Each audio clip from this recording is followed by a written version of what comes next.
ఈవిడ చూడండి, మొన్న దగ్గర రాష్ట్ర మంత్రి చేసింది. రాష్ట్ర ప్రజల వాళ్ళు కట్టిన పన్నుల ద్వారా కొన్ని కోట్లు సంపాదించింది. 100 కోట్లట ఆవిడ ఆస్తి. అంటే ప్రజల డబ్బుని పందికొక్కలా తినేసింది రోజా గారు. పందికొక్కలా తినేసి బాగా దిట్టంగా సంపాదించి మొన్న ఇడ్లీ టూర్లు ఇవి చేసుకొచ్చింది.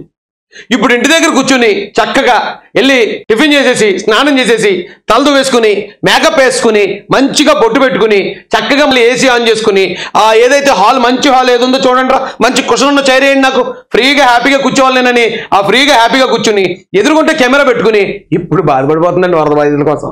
అబ్బా మామూలు బాధ కాదండి. ఆ బాధ అసలు వర్ణనాతీతం. Never before ever after. ఎంత బాధపడిపోతుందో మాజీ మంత్రి రోజా గారు మీరే చూడాలా. విజయవాడ ప్రజల కష్టాలను చూసి గుండె తరుక్కుపోతుంది. చిన్నపిల్లలు, మహిళలు, వృద్ధులు ఈ వరదల బారిన పడి ఎంత నరకం అనుభవిస్తున్నారో వారి మాటలు వింటుంటేనే మనకు అర్థమవుతుంది. కనీసం చిన్నపిల్లలకి పాలు అందటం లేదు, రోజుల తడబడి తాగేదానికి నీళ్లు అందటం లేదు. ఈరోజు ఎంతమంది వరదల్లో కొట్టుకుపోయారో అర్థం కాని పరిస్థితుల్లో అందరూ కూడా బాధపడుతూ ఏడుస్తూ ఉన్నారు. నిజంగా మా పాలు అందట్లేదు నీళ్ళు అందట్లేదు అని చెప్పడం కాదు, కానీ ఇప్పుడు వాళ్ళ సొమ్మును పందికొక్కుల్లో తినేసి ఉన్నాం కదా. మనం పంపించవచ్చు కదా ఒక బృందాన్ని పాలు ప్యాకెట్లు ఇచ్చి, లేదా ఒక బృందాన్ని మీరు పంపించవచ్చు. ఎవరైతే మీకు తోటి పాలు లేవు తిండా అందట్లేదని చెప్పారో వాళ్ళకి మీరు అందించవచ్చు కదా. అది అందించకుండా మనం మాత్రం పేకల దాకా తినేసి మనం మాత్రం శుభ్రంగా పాలు తాగేసి అన్ని తాగేసి ఇలా కూర్చుని మాట్లాడితే చూసేవాళ్ళకి అసహ్యం వచ్చేద్దమ్మా.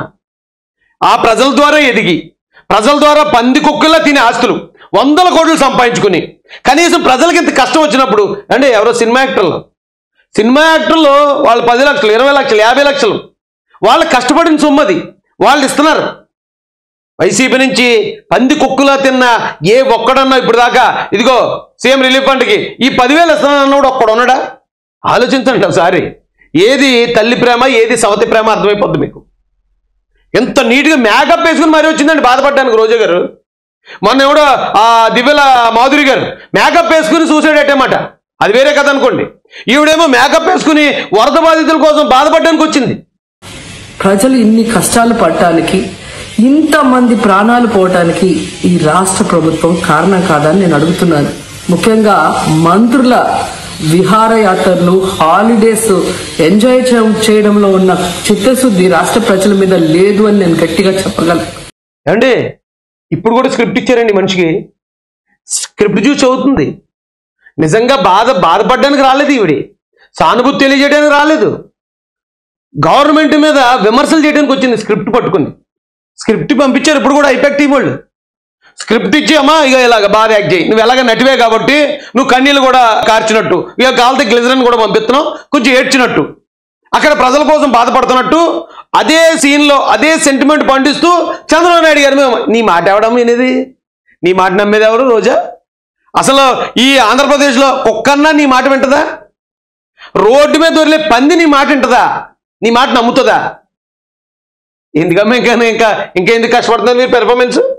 మొన్న నాకు పంపించారండి కొన్ని ఫోటోలు, నా ఫ్రెండ్స్ పంపించి ఏడన్నా ఎంత దారుణంగా తయారైంది రోజా, కొంచెం గడ్డెట్టన్నా అని చెప్పి పంపిస్తే నేను అన్నాను పోన్లే ఇంటర్ పర్సనల్ కదా, పైగా ఆమె ఇప్పుడు ఓడిపోయి ఉంది, పోన్లే ఏదో వాళ్ళ కూతురుతో పాటు ఆ పిల్లలతో పాటు అక్కడికి వెళ్ళినట్టుంది, సర్లే వదిలేండి అన్నాను. విహారయాత్రలు ఓడిపోయి ఉంటే ఓడిపోయే పార్టీ అంతా ఓడిపోయి మూల కూర్చొని బేరమని ఎడుతూ ఉంటే ఈవిడ మాత్రం ఇటలీ వెళ్ళింది.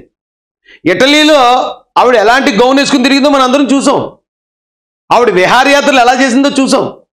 ఇప్పుడు ఆ విషయం నేను ఎందుకు మాట్లాడలేదంటే ఆవిడ పర్సనల్ కదా, పర్సనల్ మనకి ఎందుకు లేని, కానీ ఈవిడ పర్సనల్ మాట్లాడకుండా ఉంటుందా? ఎవరో విహారయాత్రలకు వెళ్ళారంట. ఏమంటే విహారయాత్రలకు వెళ్ళిన వాళ్ళకి ఇక్కడ ఇంత పెద్ద వర్షం వస్తుంది, ఇన్ని వరదలు వచ్చేస్తాయి, ఇలా విజయవాడ మునిపోద్దని ఎవరైనా ముందుగా ఊహించగలుగుతామా? ఇదేదో నేను విమర్శించడానికి చెప్పటం లేదు. 28వ తేదీనే 30వ తేదీలో వర్షాలు రాబోతున్నాయని చెప్పి వాతావరణం సమాచారం ఇవ్వటం జరిగింది ప్రభుత్వానికి. అయినా కూడా ముఖ్యమంత్రి గాని మంత్రులు గాని ఎటువంటి సమీక్షలు చేయకుండా, ప్రజల్ని అప్రమత్తం చేయకుండా నిర్లక్ష్యం వహించడం వల్లే ఈరోజు ఇన్ని లక్షల మంది వరద నీళ్ళల్లో మునిగిపోయారు. అంటే సమీక్ష చేసేస్తే కూర్చోబెట్టి కలెక్టర్లతో ముఖ్యమంత్రి గారు మాట్లాడిస్తే వర్షం రావడం ఆగిపోద్దమ్మా? తెలీదు మరి మాకు. ఒకవేళ సమీక్ష చేస్తే వర్షం రాకుండా ఉంటుంది అని ఆగిపోయే టెక్నాలజీ ఏమైనా ఉంటే మరి చెప్పలేకపోయారు మరి. సమీక్షలు చేశారు లేదో ప్రతిరోజు పేపర్లో చూస్తున్నారు ప్రజలు.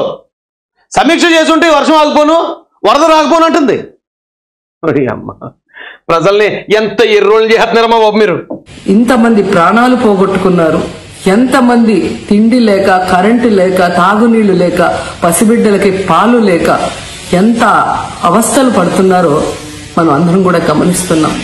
నిజం, చంద్రబాబు నాయుడు గారి ఇంటికి 3 కిలోమీటర్ల దూరంలోనే ఇంత పెద్ద విపత్తు జరిగినా ప్రజల్ని కాపాడలేకపోయారు అంటే ఇది రాష్ట్ర ప్రభుత్వం, రాష్ట్ర ముఖ్యమంత్రి వైఫల్యం కాదని నేను అడుగుతున్నా. ఇది సాక్షి టీవీలోనండి. సాక్షి టీవీలో కట్ చేసి ఎడిట్ చేశారు మళ్ళీ.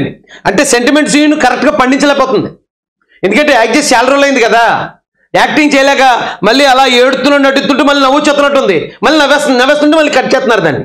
అమ్మా నవ్వకూడదమ్మా, ఇదేంటి నువ్వు ఇక్కడ మాట్లాడేది అక్కడ వరద బాధితుల కోసం మాట్లాడుతున్నావు, కొంచెం బాధ నటించు, కొంచెం ఏడుతున్నట్టు ఉండు అని మళ్ళీ అక్కడ డైరెక్టర్ చెప్పడం షార్ట్, ఓకే కట్ అనే మళ్ళీ యాక్షన్లోకి వస్తుంది. ఈరోజు కరకట్టు మీద ఉన్న అక్రమ కట్టడాలని కాపాడటం కోసమే విజయవాడని ప్రజల్ని ముంచేశారు అనటంలో నిజం లేదా అని నేను అడుగుతున్నా. గంట ముందు ప్రజలకు చెప్పినా వాళ్ళు ముంపు బారిన పడేవారు కాదు. వాళ్ళని అప్రమత్తం చేసి ఒక సేఫ్ అయిన ప్లేస్ కి పంపించున్నా ఈరోజు ఇన్ని లక్షల మంది, దాదాపుగా 3 లక్షల మందికి పైగా 4 రోజుల పాటు కరెంటు లేకుండా, తిండి లేకుండా, చిన్న బిడ్డలకి పాలు లేకుండా ఈ విధంగా నీళ్లలో మునిగి అవస్థలు పడాల్సిన అవసరం లేదు.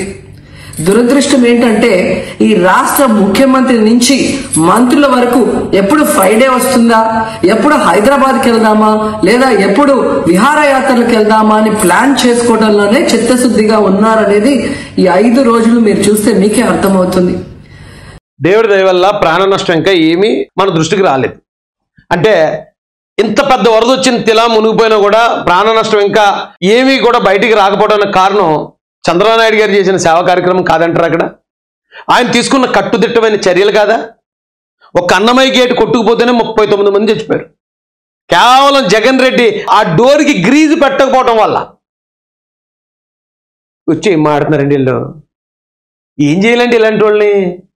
మీ దరిద్రమైన మాటలు ఇంకెవరన్నా నమ్మేవాళ్ళు ఉన్నారా? రోజా మీరు ఏ రోజైతే కోడికత్తి డ్రామా, ఏ రోజైతే వివేకానంద రెడ్డి గారు మాట్లారు, ఇవన్నీ కూడా మీరు ఎప్పుడైతే మీరు మాట్లాడి మీ అసలు రంగు ఏటో జనాలకు తెలిసిపోయిన తర్వాత మీ దరిద్రమైన కంపునూరులతో చెప్పే ఏ మాట అన్న ప్రజలు నమ్ముతున్నారా?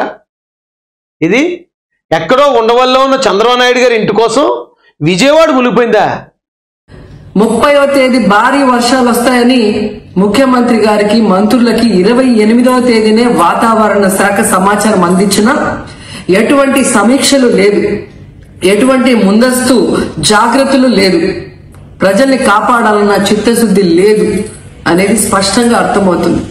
ఎందుకంటే ఈ రోజుటి వరకు 4-5 రోజులు ప్రజలకి తిండి అందించడంలో ఈ ప్రభుత్వం విఫలమైంది. కనీసం ఇది జరిగినప్పుడు సీఎం గారు పనిచేయట్లేదు, వయసు అయిపోయింది. డిప్యూటీ సీఎం గారు, పంచాయతీరాజ్ శాఖ మంత్రి గారు కనీసం తన శాఖను అప్రమత్తం చేసి ప్రజల్ని కాపాడాల్సిన బాధ్యత ఉన్నా ఈ రోజు 5 రోజుల వరకు ఆయన అసలు విజయవాడ వైపే రాలేదు. ఇక ఆ కాన్స్టిట్యున్సీ ఎమ్మెల్యే ప్లస్ రాష్ట్ర మంత్రి లోకేష్ గారు మొత్తం మునిగిపోయి మంగళగిరి, విజయవాడ అల్లల్లాడిపోతుంటే ఆయన హైదరాబాద్ లో ఎంజాయ్ చేస్తున్నారు. ఇక హోంమంత్రి గారు తెలిసిన సంగతే. ఇక మున్సిపల్ శాఖ మంత్రి నారాయణ గారు ఈరోజు విజయవాడని ముంచేసింది ఈ మున్సిపల్ శాఖ నిర్లక్ష్యం కాదని నేను అడుగుతున్నా. ప్రజల్ని సురక్షిత ప్రాంతాలకు తరలించే విధంగా ఈ నారాయణ గారు రివ్యూ చేయకపోవటం వల్ల ఈరోజు లక్షలాది మంది నీళ్లలో మునిగిపోయారు. వాళ్ళందరూ కూడా ప్రభుత్వం ఎప్పుడు కాపాడుతుందా అని ఎదురు చూస్తున్నారు, అయినా వీళ్ళకి పట్టింపు లేదు. ఇక రామానాయుడు గారు ఇరిగేషన్ మంత్రి, కనీసం ముందస్తు రివ్యూలు లేదు. కనీసం వరదలు వచ్చి ప్రజలు మునిగిపోతుంటే బోట్లను కూడా కొనుగోలు చేసో రెంట్కి తీసుకొని ఆ ప్రజల్ని తరలించే కార్యక్రమం ఆయన కూడా చేయలేదు. 3 లక్షల మందిని సేఫ్ అయిన ప్లేస్కి తరలించే అవకాశం ఉంటుందండి ఎక్కడన్నా? ఒక 2000 మందిని, ఒక 5000 మందిని, ఒక 10,000 మందిని, 10,000 మందిని తరలించడం కూడా చాలా కష్టతరం. కానీ వర్షాలు వస్తాయని ఎప్పుడు చెప్తూ ఉంటారు. వర్షాలు ఎప్పుడు పడతాయి? వర్షాకాలం ఇది. రోజా, ఇది వర్షాకాలం. ఇది వర్షాకాలం, వర్షం రావడం పెద్ద ఘనకార్యం కాదు అది.